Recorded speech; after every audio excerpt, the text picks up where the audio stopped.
Welcome! Today is the third episode in this series, where we'll explore how an individual who has no credit history at all, for instance an immigrant, can establish and develop a robust credit profile from scratch. This subject holds immense significance in today's modern financial system, as having a credit history has evolved into a fundamental need for every individual to operate effectively within society.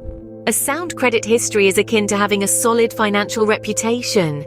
It's the equivalent of possessing a reliable and trustworthy track record that goes beyond the personal sphere, reaching into the financial facet of your existence. The notion of credit history is frequently misinterpreted or not entirely grasped by many.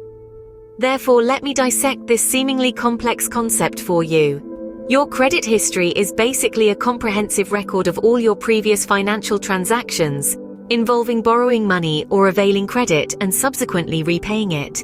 This encompasses an array of financial commitments such as loans, credit card bills, mortgages, and any other forms of credit that you might have availed in the past.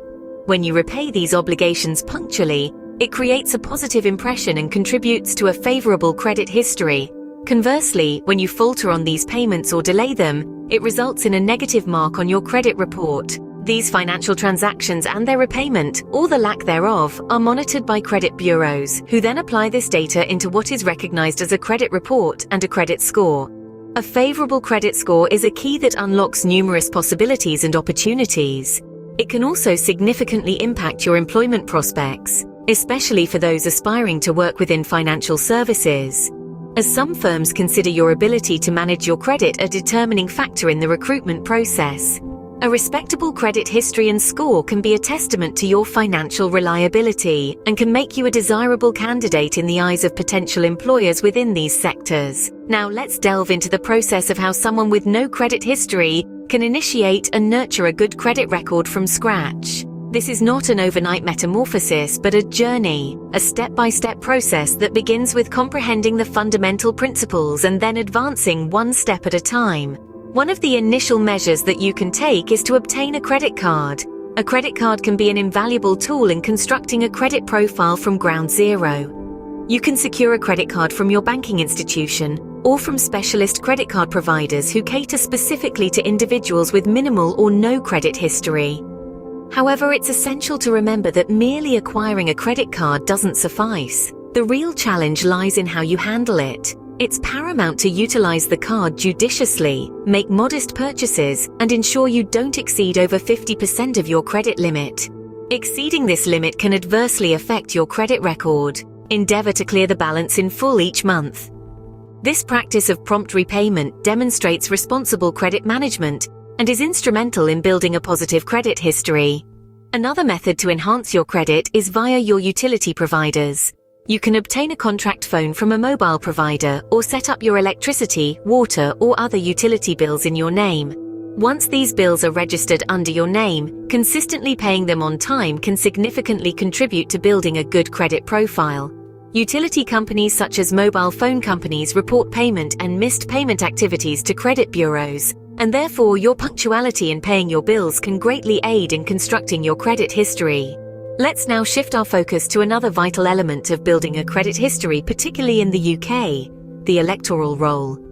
Getting registered on the electoral roll is pivotal as it provides lenders with your address history and verifies your name and address. Lenders habitually check your address history prior to approving a loan. It's an integral part of the credit verification process conducted by lenders, as it aids in validating your identity and stability.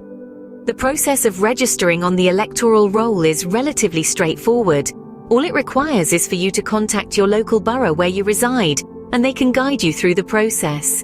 This information can also be found on the websites of most local councils. Registering on the electoral roll is one of the simplest and quickest ways to kickstart building your credit history. Before we conclude, I would like to say that building a credit history from scratch is a process, not a one-time event. It necessitates time, consistency, and discipline. However, the benefits are substantial. A robust credit history can open doors to opportunities that might otherwise remain shut for you. It's a journey worth embarking on today. We will now delve further into other aspects of your finance. Let's dive into the subject of debt consolidation. To start off, what is debt consolidation? It's a method that entails merging multiple debts into a single manageable loan. Instead of juggling multiple repayments to various creditors each month, you streamline your debts by securing a new loan or credit account to clear off all existing obligations. This results in just one monthly payment for you to worry about, usually with a lower interest rate or more favorable conditions than your earlier debts. Now, the question lingering in your mind might be, is debt consolidation truly advantageous? Let's go over some of the key benefits of debt consolidation. Simplified repayment. Debt consolidation's main appeal lies in the simplicity it brings to your loan repayments. You no longer have to track numerous credits, each with unique due dates and interest rates. With debt consolidation, you're dealing with one loan, which significantly simplifies your financial management and reduces the risk of missed payments. Lower interest rates. Another significant benefit. Debt consolidation often implies lower interest rates. When you consolidate high-interest obligations, say credit card balances, into a single loan with a lower interest rate, you might save a considerable amount on interest charges over time. This could be a step towards your financial freedom. Fixed payments. Many debt consolidation loans offer fixed interest rates and fixed monthly payments, providing stability and predictability to your repayment plan. This can be particularly beneficial if you're currently struggling to keep up with fluctuating interest rates or variable payment amounts. Improved credit score. By consolidating multiple debts into a single account and making timely payments, you may be able to improve your credit score over time. A higher credit score can lead to better terms on future loans and credit products. Debt-free date. With a clear repayment plan in place, you'll have a specific target date for becoming debt-free. This can provide motivation and a sense of accomplishment as you work towards your financial goals. However, you must ensure you must have gotten rid of credit cards, store cards, etc. to avoid the danger of reusing these lines of credit once they've been consolidated. So we've covered the basics of debt consolidation and its benefits. We'll now talk about the cons of debt consolidation.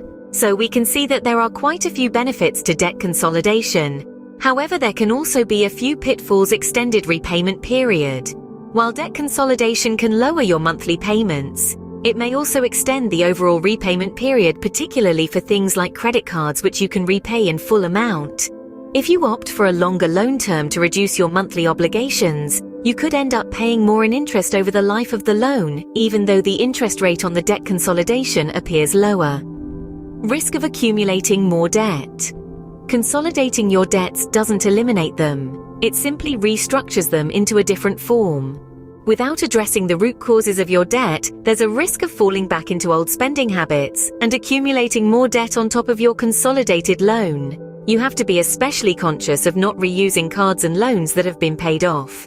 Fees and closing costs. Some debt consolidation options, such as personal loans or home equity loans, may come with origination fees or closing costs. These additional expenses can eat into your potential savings and make consolidation less cost-effective. Requirement for collateral. If you choose to consolidate your debts with a secured loan, such as a home equity loan or line of credit, you'll need to pledge collateral, for example, your home or other assets.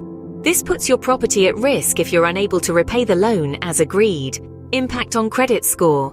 While debt consolidation can ultimately help improve your credit score, the initial process may cause a temporary dip in your score. This is due to factors such as the credit inquiry for the new loan and the closing of old accounts, which can affect your credit utilization ratio and length of credit history. Deciding to consolidate your debt is a decision that must be reviewed carefully. You need to consider interest rates, repayment terms, loan tenure to determine if it is suitable for your circumstances. Building good credit can take time and patience, but it's an essential step toward financial stability and success.